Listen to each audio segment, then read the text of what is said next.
بسم اللہ الرحمن الرحیم۔ السلام علیکم ورحمۃ اللہ وبرکاتہ۔ میں محمد عطاء الحق قاسم آج پھر سے آپ حضرات کے سامنے حاضر ہوا ہوں، اس امید سے کہ آپ تمامی حضرات بخیر و عافیت ہوں گے۔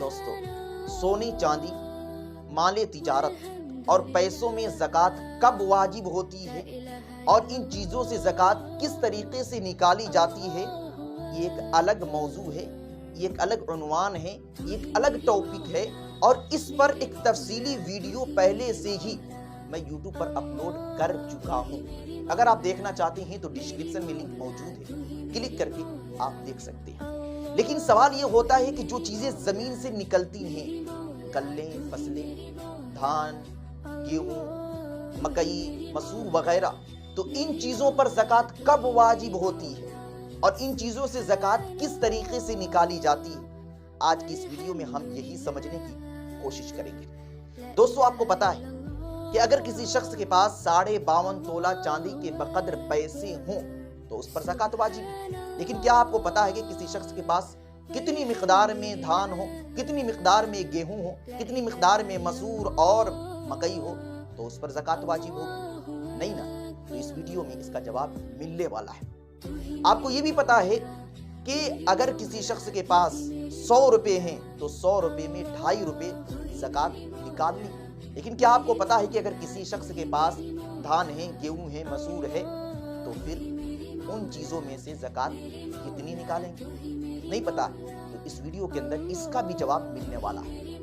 دوستو، سب سے پہلے ہم یہ جان اور سمجھ لیتے ہیں کہ کتنی مقدار میں دھان، گیہوں یعنی فصلیں اور غلے ہوں گے تو زکوٰۃ واجب ہوگی۔ جس طریقے سے پہلے میں نے بتایا کہ اگر کسی شخص کے پاس 52.5 تولہ چاندی یا 7.5 تولہ سونا ہے تو پھر اس پر زکوٰۃ واجب ہے۔ اسی طریقے سے ایک معیار غلوں کے اندر بھی متعین ہے کہ آپ کے پاس اتنے غلے ہوں گے، آپ کے پاس اتنے دھان، آپ کے پاس اتنے گیہوں، آپ کے پاس اتنی مسور ہوں گی تو پھر آپ پر زکوٰۃ واجب ہوگی۔ جی ہاں دوستو، صحیح مسلم کے اندر اللہ کے رسول صلی اللہ علیہ وسلم ارشاد فرماتے ہیں، لیس فی حب ولا تمر صدقہ حتی یبلغ 5 اوسق۔ اللہ کے رسول صلی اللہ علیہ وسلم کا فرمان ہے کہ غلے اور پھل یعنی کھجور کے اندر زکوٰۃ نہیں ہے یہاں تک کہ یہ چیزیں 5 وسق کے برابر پہنچ جائیں۔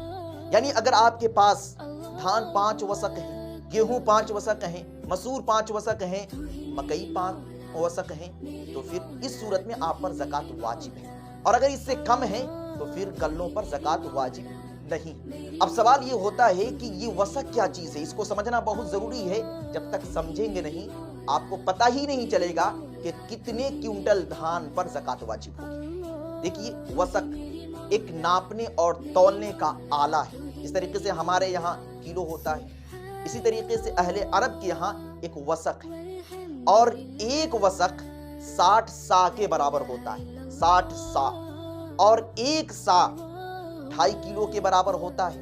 اب اس طریقے سے جب آپ اندازہ لگائیں گے کہ ایک وسق 60 سا کے برابر ہوتا ہے اور ایک سا 2.5 کلو کے برابر ہوتا ہے، جب آپ اس طریقے سے 5 وسق کو آپ 300 سا سے جوڑیں گے، ضرب کریں گے، گنا کریں گے تو پھر نکل کر یہ نتیجہ سامنے آئے گا کہ اگر کسی شخص کے پاس غلہ 750 کلو گرام ہے تو پھر اس پر زکوٰۃ واجب ہے۔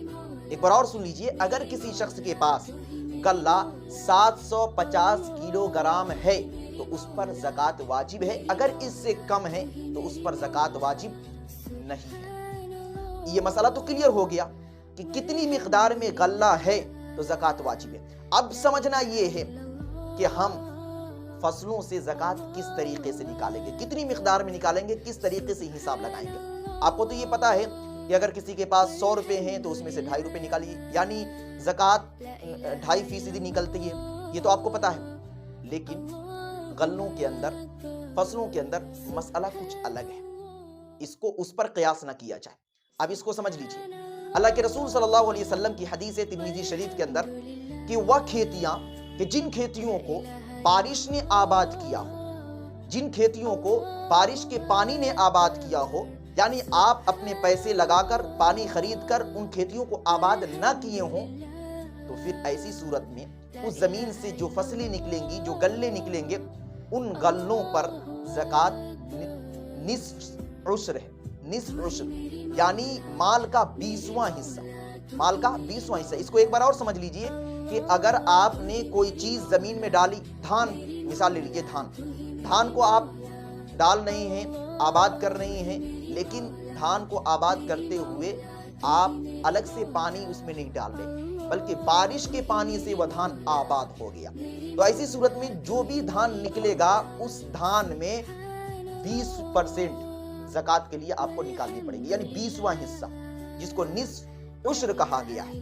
اور اگر آپ نے کوئی چیز زمین میں ڈالی، اب دھان کو آپ الگ سے پانی ڈال کر آباد کر رہی ہیں، پمپی سیٹ وغیرہ کے ذریعے سے پانی خرید کر، تو پھر ایسی صورت میں عشر یعنی مال کا 10واں حصہ زکوٰۃ کے لیے الگ کرنا پڑے گا۔ اب مثال سے میں سمجھا دیتا ہوں، یہ آسانی کے ساتھ میں آپ کو مثال کے ذریعے سے سمجھا دے رہا ہوں۔ ابھی تک مجھے لگ رہا ہے کہ آپ کو صحیح طریقے سے سمجھ میں نہیں آیا ہوگا، تو مثال سے آپ یوں لیجئے کہ اگر کسی شخص کے پاس زکوٰۃ تو جبھی واجب ہوگی کہ جبکہ اس کے پاس 750 کلو گرام دھان ہو۔